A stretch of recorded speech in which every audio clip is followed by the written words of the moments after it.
Hi, I want to share a few best practices as there are many new tech teams trying cover guard for the first time. I think you'll find these tips extremely helpful.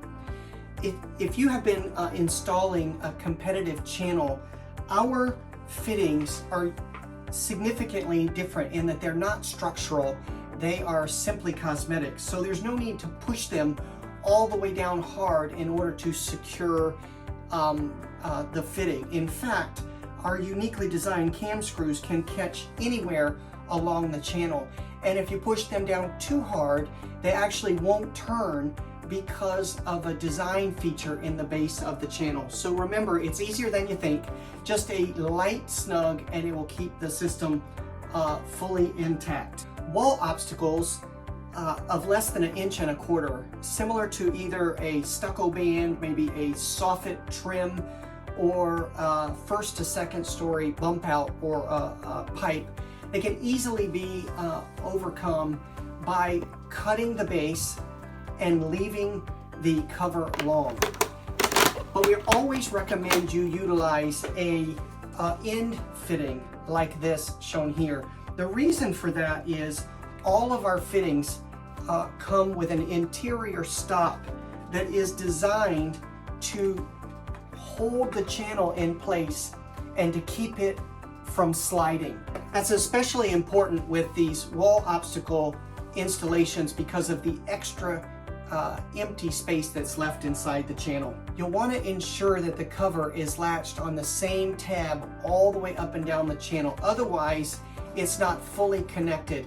You'll hear a click when the cover is actually secure. Occasionally, you may want to install fittings back to back without any duct in between, similar to like a T with a reducer.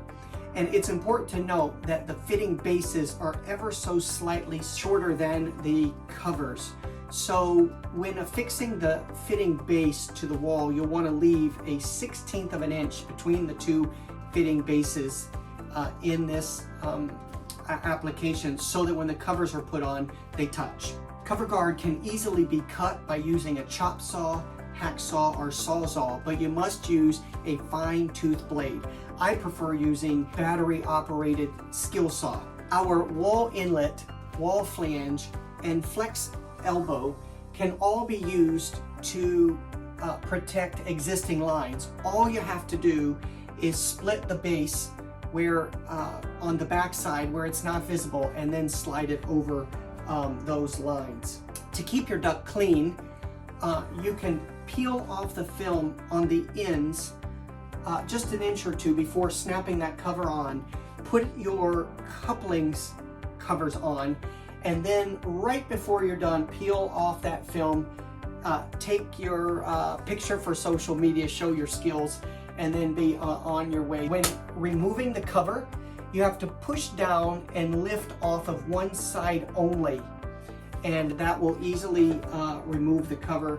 Our zip tie clips, there's one clip size and it's interchangeable with both of our channels, either the single zone 3-inch or the multi-zone 4.5. And cover guard is paintable. Again, we appreciate being part of your high quality installations.